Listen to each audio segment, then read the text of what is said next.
Cold water therapy is exactly like that. So what happens is during this period of time where you're feeling this stress, you're going to activate your fight or flight mechanisms, and it's going to feel uncomfortable.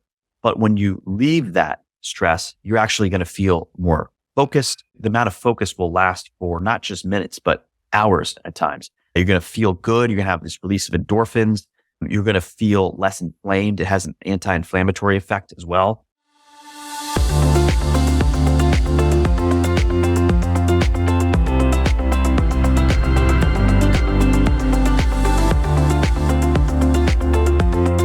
Hello, everyone, and welcome to Peak Health with Dr. Gupta. This show is for those who want to optimize their health and maximize their genetic potential. Cold water therapy has been making waves in the health and well-being space, leaving many of us wondering, is this practice truly beneficial, and how exactly does this work? In this episode, we'll explore the science behind cold water therapy and discover how it can provide some amazing benefits, just like stimulants like Adderall or even cocaine. Now, I'm not suggesting try those things or insinuating that you've ever done them, but it can have some of those effects, obviously without all the risks associated with those substances. Think of it as your body's natural, healthy alternative to stimulants. So let's dive in and uncover the secrets of cold water therapy and how it can positively impact your life. First of all, what is cold water therapy? Well, very simple. It's plunging yourself in very cold water. Now, I don't mean incredibly ice cold, though it could be if your body could tolerate it, but it would just be a cold enough temperature where you feel uncomfortable. Now, it could be a cold shower, which doesn't work as well as plunging into cold water. But as you do the practice more and more, you realize that you'll be able to tolerate this better. Now, what is this? Why is it beneficial? Why even do it? Well, this is something we call a hormetic stress. And what the law of Hormesis means is basically, in essence, what doesn't kill you makes you stronger. So this is similar to, for example, a blueberry growing in the wild. You have a wild blueberry, there are a lot of different natural elements working against it to live. For example, there's different temperatures, there's different types of rainfall, there's other predators and things of that out there.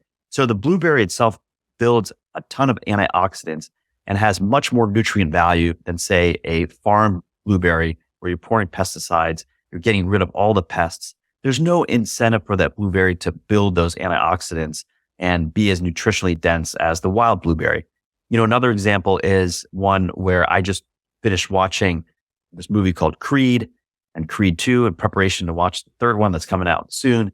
But when Creed was training, he was getting punched in the stomach. He was training in hot weather. He was punching tires, and all this would cause tremendous pain.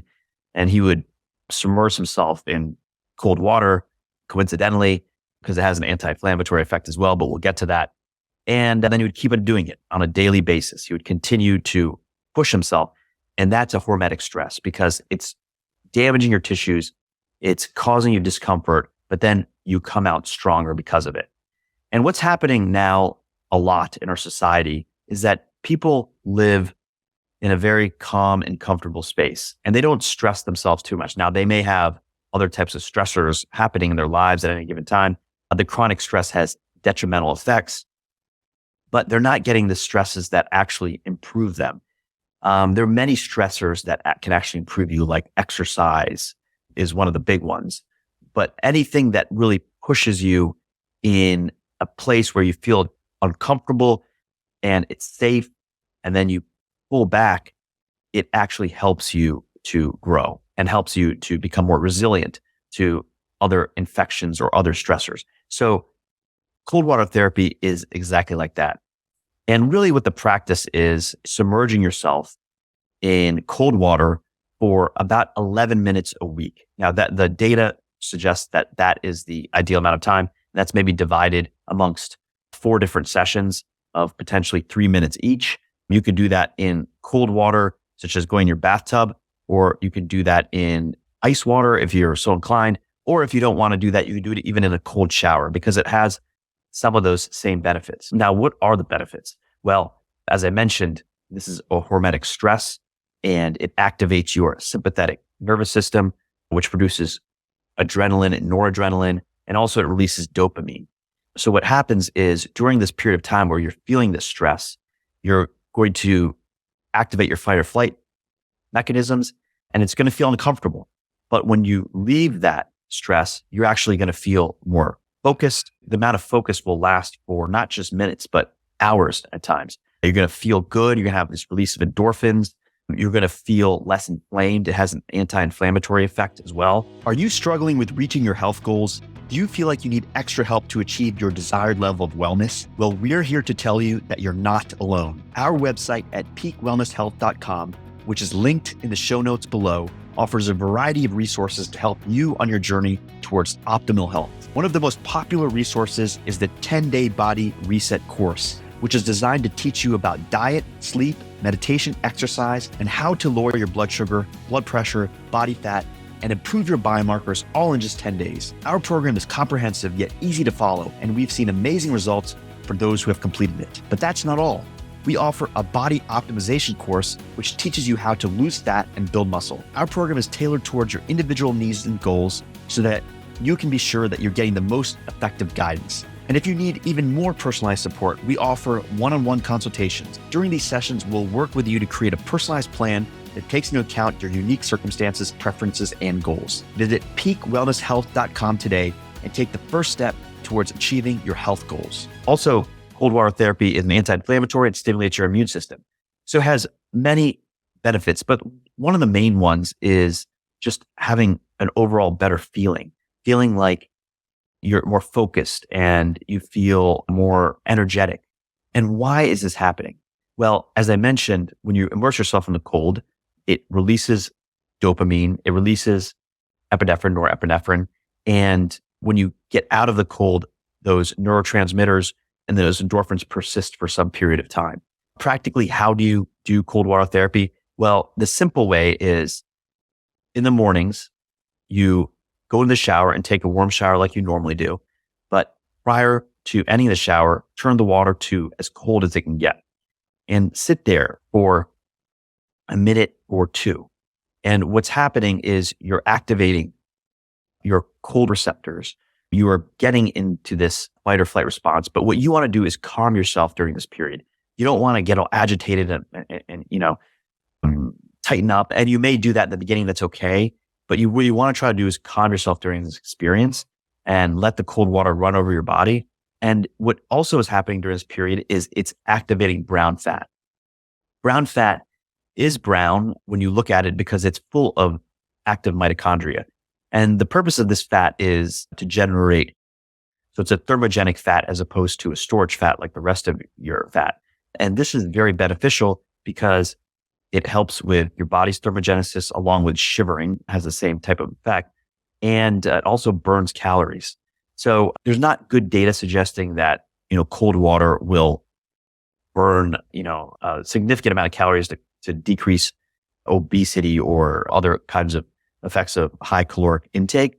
But it does have some benefits in that direction because it's building your brown fat up. You're getting to the point where it is being stimulated. You are feeling the effects of that. And that overall has a benefit to you. So you stay in this cold environment for 1 to 2 minutes. If you can push it for 3, 4, that's great. Again, about 11, 12 minutes a week is what you're aiming for. And then you get out. Everyone typically says that when they do this cold water experience, it's uncomfortable in there. Not many people enjoy that cold water experience, but when they're out, that's when they feel better in general. So what this stressor also does is it widens your window to tolerate other stressors in life. For example, when you are thinking a stressful thought or your sympathetic system is activated in such a way that for whatever reason, maybe you have some relationship issues or work issues or, you're even exercising heavily, you're activated. And in that cold water experience, you're learning how to tolerate that stress. So it opens your window to tolerate more different types of stress and you know how to do it. And you're doing it in a safe environment. And that's the other part of this. It should be in a safe environment where you feel that, you can turn off the cold water as soon as you want. There's no problem with that. You're in control, but you're still doing something that is uncomfortable to you. So it helps you tolerate stressors in a better way. And then, as I mentioned earlier, it is our body's own natural stimulant. How does Adderall and cocaine work? Adderall and cocaine work by suppressing dopamine and serotonin reuptake. What that means, as neurotransmitters in the synaptic clefts, there's a certain amount of dopamine that's produced, and these substances block the uptake. So there's more dopamine in the system. Your body's dopamine receptors your nerve dopamine receptors are activated, and it creates that feeling of focus, of feeling good, feeling like you're euphoric. And cold water plunges have a similar effect. They increase dopamine, they increase epinephrine, they increase norepinephrine, they increase endorphins. They have not in the same mechanism of action, obviously, but it has those types of effects. So you stimulate yourself. That's why they say with this practice, you don't want to do it in the evenings. You really want to do this in the mornings or afternoons so that it doesn't affect your sleep in the evenings. Another way to tolerate this cold if you are having a lot of difficulty is using breathing techniques.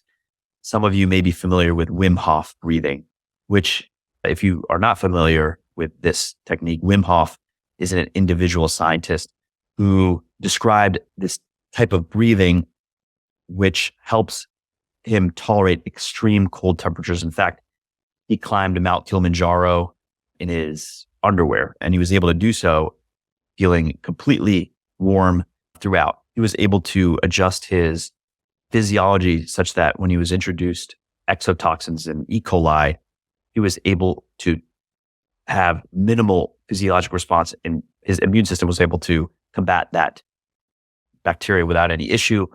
And the interesting thing is he was able to train other people to do the same thing as he did. So his breathing technique not only has the ability to help him tolerate temperature extremes, but also has this ability to tolerate other types of stressors, such as different types of infections. And when you hear about it, you're thinking, wow, this sounds fanciful, unreal. This can't be true. But there's been a lot of research behind this. And if you look it up, you look up Wim Hof breathing, there's a lot of YouTube videos on this, and it'll teach you exactly how to do it. But this deep breathing technique will help you tolerate the cold. It's something else you can try so that you can get in the space where you can tolerate this type of temperature. Okay, so just to summarize, cold water plunges act as your own body's natural stimulant. They help combat inflammation. They increase brown fat, which increases your metabolic rate. They help you deal with stress in general, and you have this euphoric effect, and you're able to focus afterwards. How you do it? Do it in the morning or early afternoon. You immerse yourself in a shower or cold water plunge. Better yet, there's better data to support plunge. But if all you have is a shower, do that. Do it for 1 to 2 to 3 minutes, increase to 3 minutes as you can. Try to do it for 11 to 12 minutes a week in total and divide up the time. I typically try to do it every time I work out. I finish the workout and go into cold water. Also remember, if you're doing a hot shower, do the hot shower first and then do the cold shower afterwards, and then get out of the water. Don't stay in the water and turn it back up to hot, because then it will negate some of the benefits that you would feel otherwise. So do the cold water shower, come out of the shower, and I guarantee you will feel the benefits. Thank you so much for listening. I hope you tune into our next episode. I hope you enjoyed this podcast. And if you did, please make sure to hit the subscribe and the like button and leave a comment about what you'd like to see on our future episodes. Just a reminder that this podcast is for educational purposes only. It does not substitute for professional care, nor does it constitute medical or other professional advice or services. If you're looking for medical care, please seek a qualified doctor or medical professional. For more information, or if you'd like to check out our programs, please visit our website, peakwellnesshealth.com. That's peakwellnesshealth.com.